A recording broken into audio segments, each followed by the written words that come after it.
اهلا بيكم. ايه هو ريك المال؟ ريك المال هو برنامج متكامل لتشافي طاقة المال جوانا وحوالينا في محيطنا الكامل. طب اعرف منين اصلا ان انا عندي مشكلة في ريك المال او في طاقة المال اللي جوايا؟ من حياتي، صعوبة في كسب المال، بكسب مال كويس جدا وبصرفه بسرعة جدا، وساعات من نمطي، يعني نمط حياتي، عندي ups and downs. الفلوس مثلا ساعات بنحس ان مفيهاش بركة. اوريدي احنا في أزمة في الدولة كلها، فده بالتأكيد هينعكس على طاقة المال في الدولة كلها. فالاساس من برنامج ريك المال ان انا بعالج طاقة المال جوايا وفي محيطي، فيبقى فيه كأن انسيابية. فلو المال بيجيلي بشكل متقطع يمشي بشكل منساب. لو انا عندي معيقات لاستقبال طاقة المال بنشيل المعيقات دي. طب انا لو عندي طاقة محيطة بيا كلها سلبية فيما يخص المال، بعزل نفسي، وبالتبعية لما بقوي طاقتي الطاقة اللي حواليا كلها بتتنظف.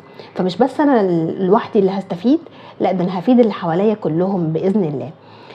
هنفهم اكتر عن الطاقه، هنفهم اكتر هو ازاي يعني المال طاقه، وازاي الحاجه دي ممكن تاثر عليا، وازاي اتصل على طول بطاقه المال. يعني ساعات بيبقى عندنا تشويش، التشويش ساعات بيبقى سببه افكارنا الفلوس دي حاجه وحشه، معتقداتنا الفلوس دي اللي معاهم فلوس كتير دول ناس مش كويسين، فيخليني طاقة المال في حتة وانا في حتة تانية خالص بعيد عنها. اللي بنعمله في برنامج ريك المال بنشيل معيقاتنا، بننظف طاقتنا، بنتصل بطاقة المال، فيبقى اتصال دائم ان شاء الله ما ينقطعش. الا اتوقع وفرة في المال، اتوقع تحسن في حالتي المالية، تحسن مستمر. يعني مش بس تحسن وقتي، هيكون ان شاء الله مستمر معايا لاطول فترة ممكنة. ده هيحصل لوحده؟ بالتأكيد لا، ده هيحصل من خلال اشتراكنا في الدبلومة. طب ايه اللي هنعمله في الدبلومة؟ هنتمرن لحظة بلحظة، هننظف الطاقات دي لحظة بلحظة. احنا بنتعامل مع الفلوس كطاقة، المال كطاقة، المعيقات طاقة، الافكار طاقة، الكرمات طاقة، الطاقات الموروثة.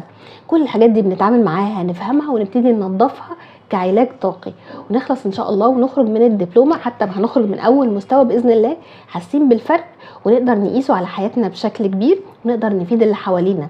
يعني زي ما احنا هنعرف ان المال طاقة والمعيقات موجودة، هنعرف ازاي نعالجها لينا وللآخرين، ازاي نحلها في حياتنا احنا وفي حياة الآخرين، وتحصل فايدة للجميع ان شاء الله، وينعكس على مجتمعنا كله. شكرا.